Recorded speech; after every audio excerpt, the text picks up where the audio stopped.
બોલવું એ આપણા શાસ્ત્રો સમજાવે છે.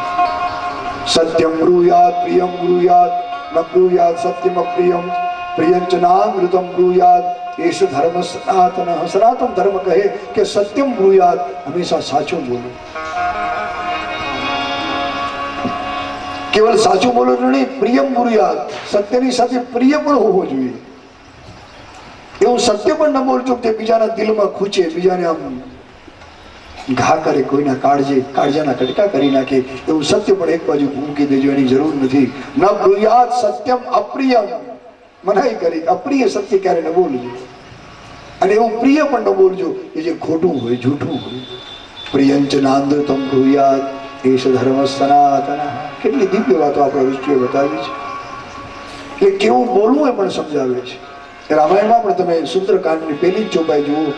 જામવંતજી એટલું સુંદર બોલ્યા કે જામવંતના આ મધુર વચન હનુમાનજીના હૃદયમાં ઉતરી ગયા. બહુ રાજી થયા હનુમાનજી આ વાત સાંભળીને.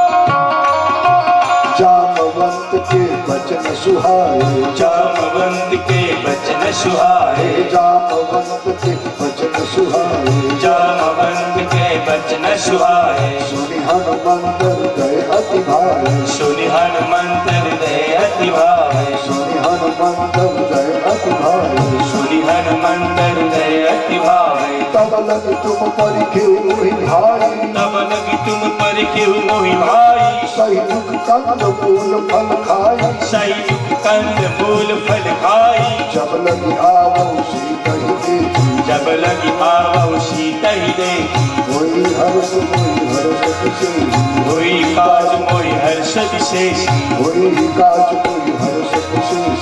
होई काज मोहि हर्ष विशेष।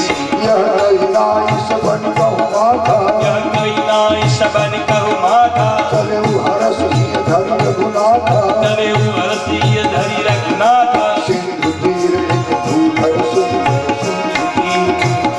सुंदर सिंधु तीर एक भूधर सुंदर, सुंदर कौतुक कौन चढ़े ताबू, कौतुक कौन चढ़े ताबू। श्री राम जय राम जय जय राम, श्री राम जय राम जय जय राम।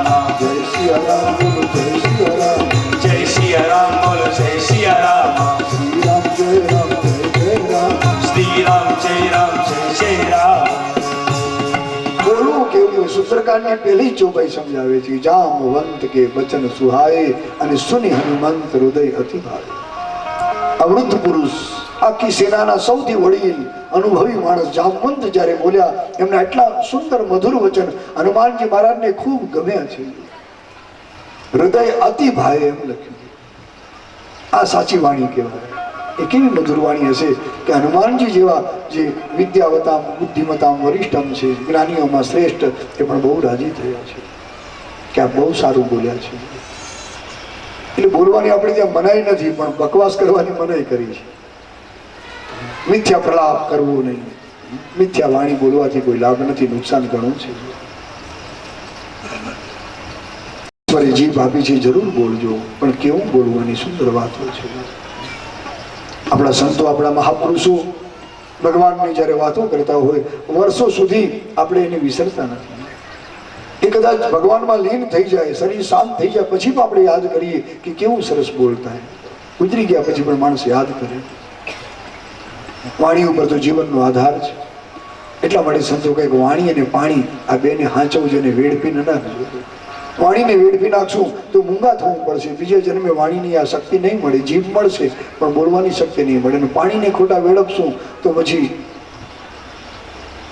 મરવું પડશે, જો તરસે મરવું પડે. વાણી અને પાણીને વેડફીએ નહીં, એનો સદુપયોગ કરીએ. વાણી એ જીવનનું ઘરેણું છે, સાચું આભૂષણ છે, જીવનની સાચી શોભા છે.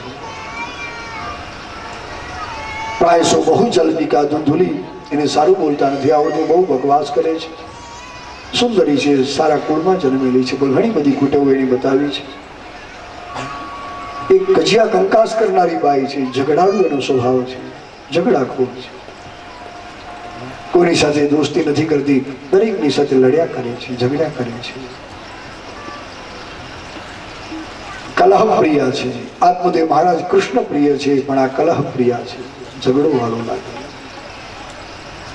આવી પત્ની સાથે પણ આત્મદેવ પ્રેમથી જીવી રહ્યા છે. કારણ કે જૂના જમાનાની આ કથા છે. બહુ એણે સહન કર્યું.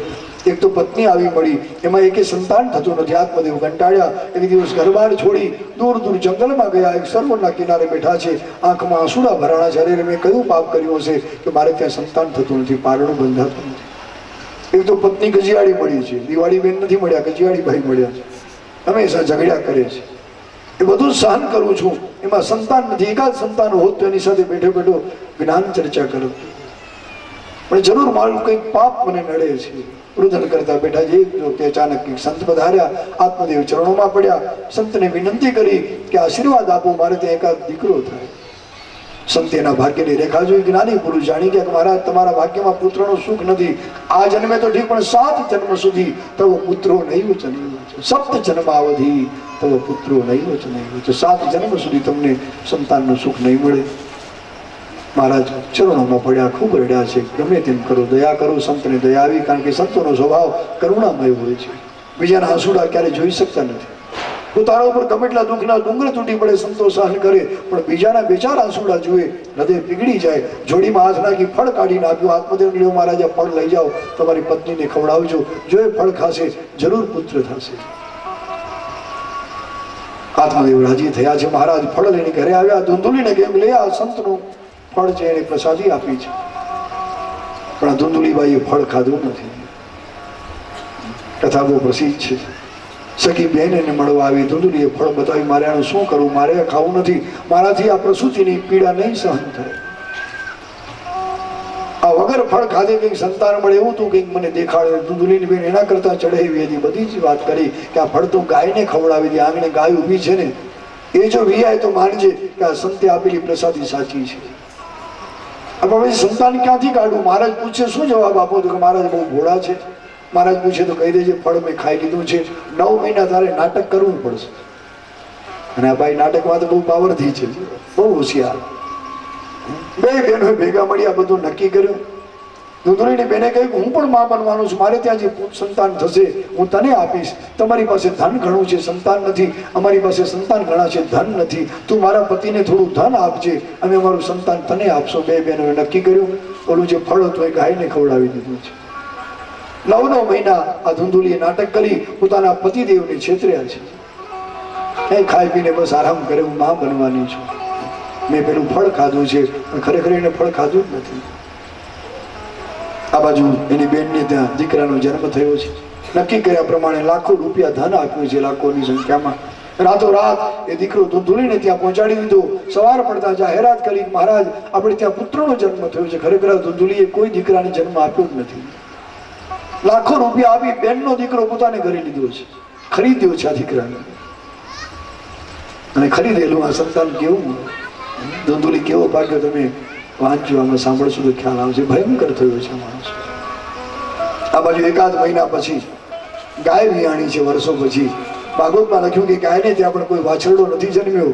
આખું શરીર માનવ જેવું છે, દિવ્ય શ્યામ સ્વરૂપ છે, કમળ જેવા નેત્ર, થોડા કાન